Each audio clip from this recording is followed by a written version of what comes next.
Bupati Brebes Iza Priyanti meminta Yayasan Damandiri pimpinan Profesor Dr. Haryono Siono menambah pengucuran kredit pundi sejahtera atau tabur puja untuk kelompok posdaya di Kabupaten Brebes. Dalam rakor Yayasan Damandiri di Solo Kamis 15 Januari 2015, Bupati Brebes menyatakan kredit tabur puja selama ini mampu menggerakkan ekonomi rakyat. Selama ini, Brebes mendapat kucuran dana 3 miliar rupiah untuk pengembangan posdaya melalui kredit tabur puja. Kalau kendalanya tidak ada, tapi itu tadi yang disampaikan bahwa ternyata dana bergulir yang akan disalurkan kepada keluarga prasejahtera ini harus ditambah lagi lah, karena Brebes itu penduduknya banyak. Jadi ini masih baru beberapa kecamatan, kita punya 17 kecamatan. Ya. Bupati Brebes Iza Priyanti menambahkan tahun ini juga akan mengembangkan posdaya di 297 desa dan berharap kelompok posdaya di tiap desa dapat memanfaatkan kredit tabur puja.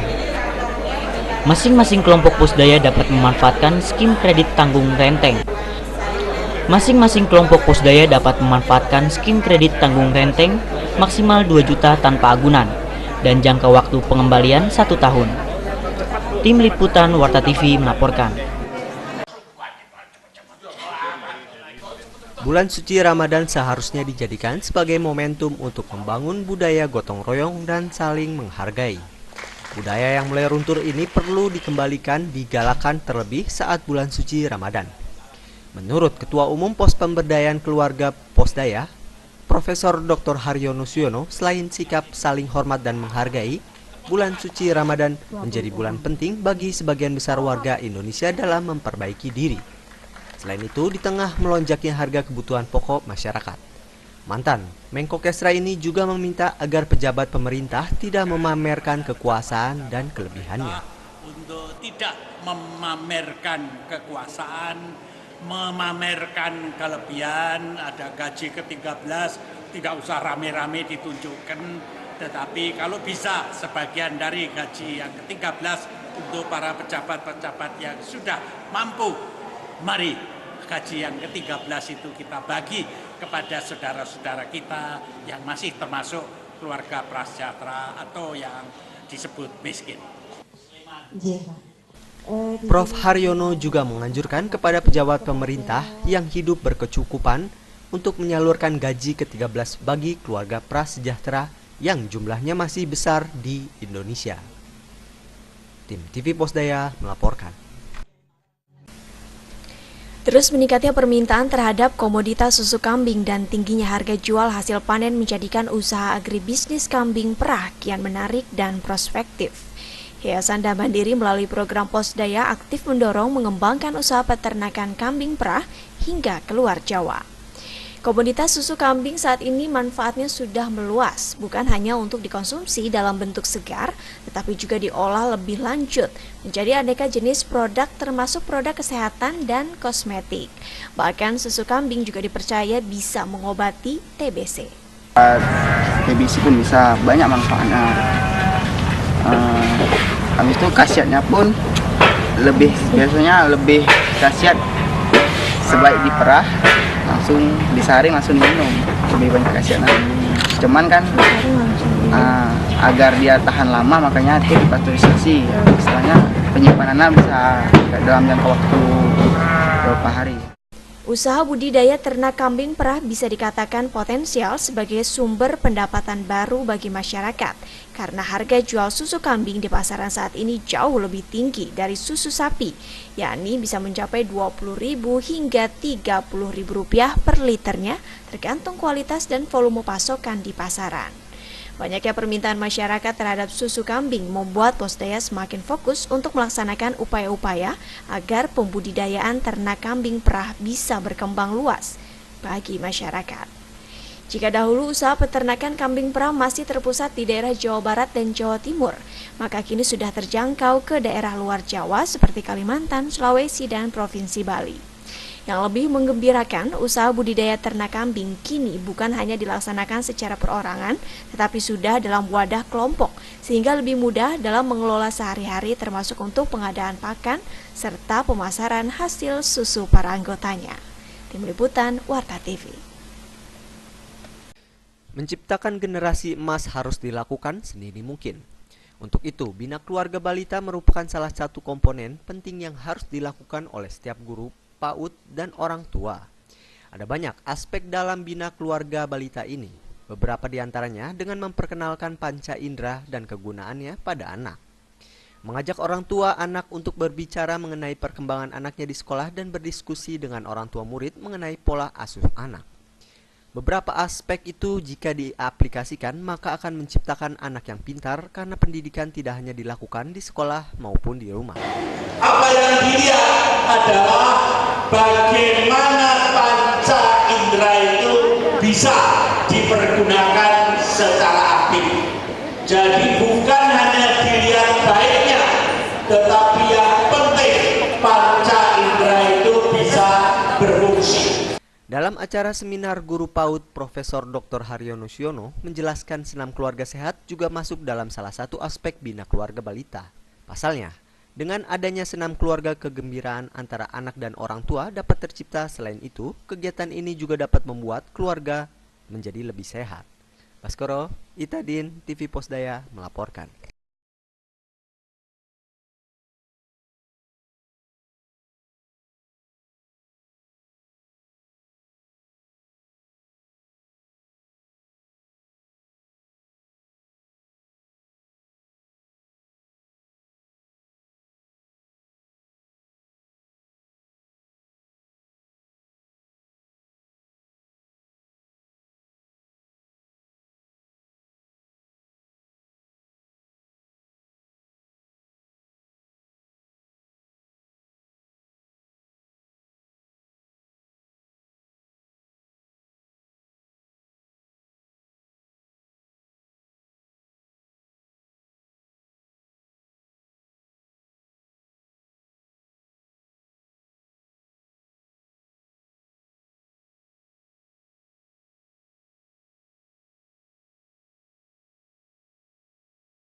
Posdaya Masjid Al-Amin, Desa Sumber Pucung, Kecamatan Sumber Pucung, Kabupaten Malang terpilih sebagai Posdaya Terbaik Nasional peringkat 1.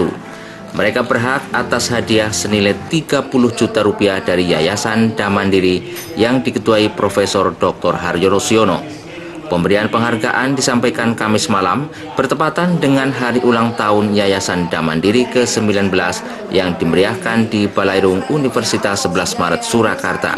Posdaya Al-Amin.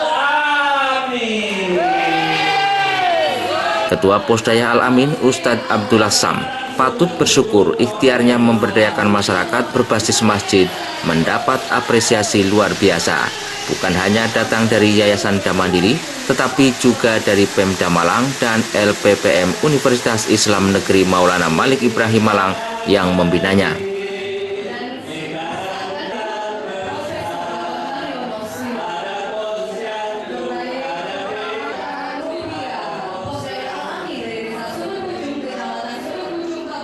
Saya bersyukur kepada Allah, ya, kerja yang cerdas, kerja yang ikhlas, itu Allah pasti membalasnya. Posdaya Al-Amin Malang memiliki program unggulan Jagong Maton, yakni obrolan yang mengarah pada pembinaan spiritual dan penyelesaian masalah warga. Obrolan Maton ini dinamakan sebagai pesantren rakyat yang berprinsip long life education Kemudian tumbuh 17 pos daya berbasis masjid dan 23 pos daya pesantren rakyat. Pos daya ini memiliki pengembangan kambing, diversifikasi singkong menjadi gatot instan yang dijual ekspor 30.000 per kilogram. Ada pula pandai besi yang asetnya sudah mencapai 600 juta rupiah, rumah gratis untuk takmir masjid, kolam renang, studio foto, kebun sayur di halaman rumah, dan budidaya jangkrik. Tim Liputan, Warta TV, dan TV Posdaya melaporkan dari Surakarta.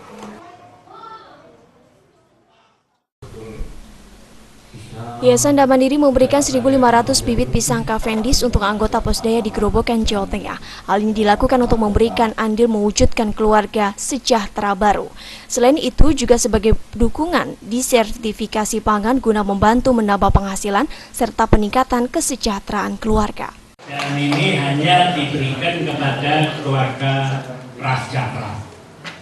Keluarga prasejahtera biasanya lahannya cuma sedikit, jadi mungkin setiap keluarga hanya diberi 3 sampai maksimum 5 bibit, karena harus ditanam dengan jarak sekitar 3 meter.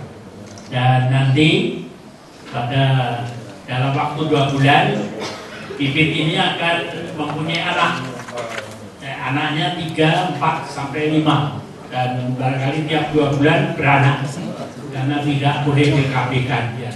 Bibit pisang Cavendish ini sangat terkait dengan masalah penguatan ketahanan pangan. Melalui pemberian bantuan bibit, kita berpartisipasi membantu disertifikasi pangan yang bisa menggantikan beras untuk meningkatkan kesejahteraan pangan keluarga, pangan masyarakat, dan pangan rakyat, utamanya keluarga prasejahtera. Pisang Cavendish ini juga merupakan disertifikasi pangan dari para anggota koperasi, utamanya anggota koperasi dari kalangan keluarga miskin. Tugas koperasi adalah bagaimana ikut mengentaskan kemiskinan, salah satunya dengan penanaman pisang Cavendish, sehingga mendapatkan keuntungan bagi masyarakat. Baskoro Denita Mangun, TV Posdaya melaporkan.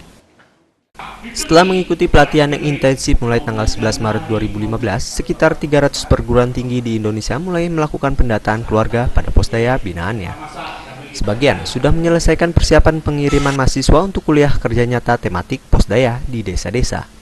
Sebagai contoh, di Jawa Timur, Universitas Negeri Surabaya yang mulai tahun ini mengirim mahasiswa KKN setiap bulan. Sudah melengkapi mahasiswa semester 7 yang KKN dengan pembekalan untuk pendaftaran dan pemetaan keluarga. Di Jawa Tengah, Universitas Negeri Semarang juga siap dengan pemetaan. Dan berikut penjelasan dosen Unsera, salah satu universitas yang melakukan KKN dengan tematik pemetaan keluarga. Rencana pelaksanaan KKN ini sendiri kapan? Pelepasannya awal April, 3 bulan, tepatnya sekitar tanggal 4 April, Pak. Kita ada sedikit pemunduran karena kami ingin menghadirkan juga dengan Pak Bupati ya, Pak Bupati, dan inginnya kami juga ada MOU, sebetulnya ada penandatanganan MOU dengan Bupati tentang Posdaya ini, jadi ada deklarasi Posdaya di Kabupaten Serang gitu, keinginan kami, jadi kami mencocokkan dengan jadwal Pak Bupati. Mereka mempersiapkan ribuan mahasiswa terjun ke desa-desa di Jawa Tengah dan beberapa kabupaten di Jawa Timur. Di Jawa Barat, IPB yang merupakan salah satu pelopor dan bertindak sebagai koordinator gerakan pemberdayaan keluarga bagi banyak perguruan tinggi telah selesai mengadakan pelatihan tentang tutor secara tuntas. Universitas Pendidikan Indonesia UPI di Bandung dengan puluhan ribu mahasiswa telah siap memberikan dukungan pendidikan luar sekolah dan KKN tematik Posdaya yang paripurna. Tim Liputan Posdaya melaporkan. 120 mahasiswa Universitas Trilogi Jakarta melaksanakan kuliah kerja nyata tematik Posdaya di 5 kelurahan di Kecamatan Pancoran, Jakarta Selatan.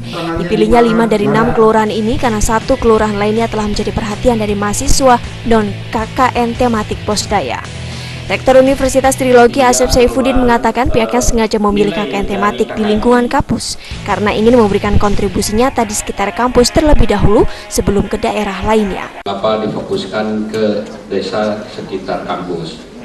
Karena kita mempunyai suatu keinginan agar universitas ini bagian dari masyarakat di sekitar kampus. Tentunya dengan arahan dari pimpinan yayasan dan juga pembina, kami ini membuat beberapa lingkar.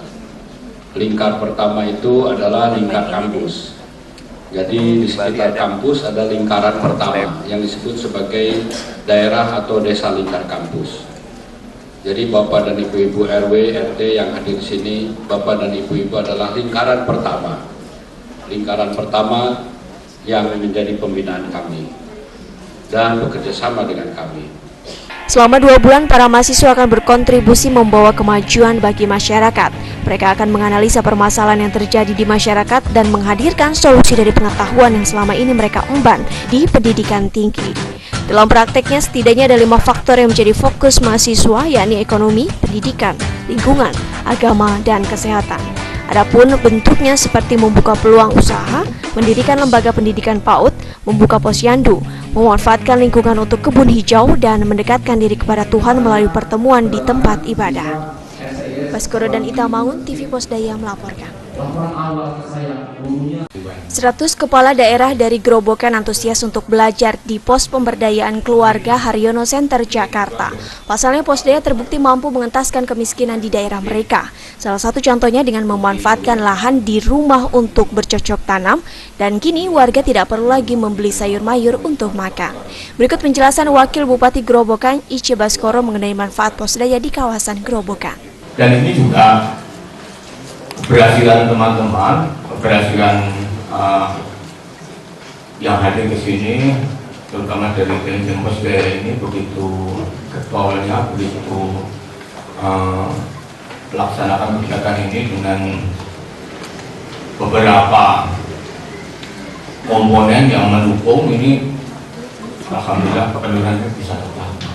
Dalam program Pos Daya dilakukan penempatan keluarga prasejahtera dan keluarga sejahtera 1 sebagai sasaran produk pengentasan kemiskinan. Di tahun 1990-an, kekuatan dukungan pemerintah dan partisipasi masyarakat yang tinggi ternyata mampu secara gotong royong menurunkan angka kemiskinan dari 70% hingga 11% di tahun 1997. Keberhasilan itulah yang menempatkan Indonesia seakan menjadi negara yang sangat besar. Dengan sistem dan dukungan pendataan yang cermat serta sistematis, hal ini mampu menurunkan angka kemiskinan hingga mengantar keluarga prasejahtera dan keluarga sejahtera 1 menuju makin sejahtera. Baskoro dan Ita Mangun, TV Pos Daya melaporkan.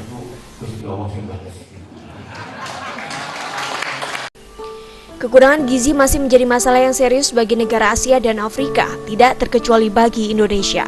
Ironisnya, masalah ini tidak hanya menimpa kelompok ekonomi sosial rendah, namun juga pada kelompok menengah atas. Tidak heran jika setiap tahunnya ada 9 juta orang tewas akibat penyakit tidak menular. Padahal penyakit ini dapat dicegah jika kita memenuhi kebutuhan gizi dan memiliki gaya hidup yang baik. Masalah kesehatan diperparah oleh adanya perubahan iklim seperti pemanasan global. Dengan adanya perubahan iklim, maka produktivitas pertanian jadi menurun sehingga akan berimbas pada keamanan pangan. Perubahan iklim juga mempengaruhi kondisi lingkungan seperti berkurangnya ketersediaan dan kualitas air, sehingga ketahanan pangan suatu negara akan terpuruk. Sejumlah masalah ini sebenarnya dapat diminimalisir dengan menerapkan ilmu dan inovasi yang tepat dan berguna untuk pencegahan dan penanganan masalah pangan serta gizi. Dengan adanya kesinambungan kinerja pangan, maka masyarakat akan lebih sehat dan bahagia. Baskoro dan Ita Mangun, TV Pos Daya melaporkan. Siapa bilang proses belajar mengajar adalah kegiatan yang membosankan? Dalam seminar guru PAUD, Yayasan Dam Mandiri menunjukkan kepada kita bagaimana proses belajar jadi begitu menyenangkan. Ya, dengan menyanyi dan menari seperti ini, anak pasti semakin suka sekolah. Pasalnya, sekolah kini tidak kalah menyenangkan seperti halnya bermain. Ada menyanyi, ada menari, bahkan di seminar ini para guru juga diajarkan bagaimana memasukkan kegiatan sulap saat belajar mengajar. Seminar PAUD yang berisi cara menciptakan proses belajar yang menyenangkan ini akan terus dilakukan oleh Yayasan Dam Mandiri secara rutin per 3 bulan sekali. Tidak lupa, praktisi pendidikan juga dihadirkan agar pembelajaran dapat diberikan langsung dari ahlinya. Baskoro, Itadin, TV Pos Daya melaporkan.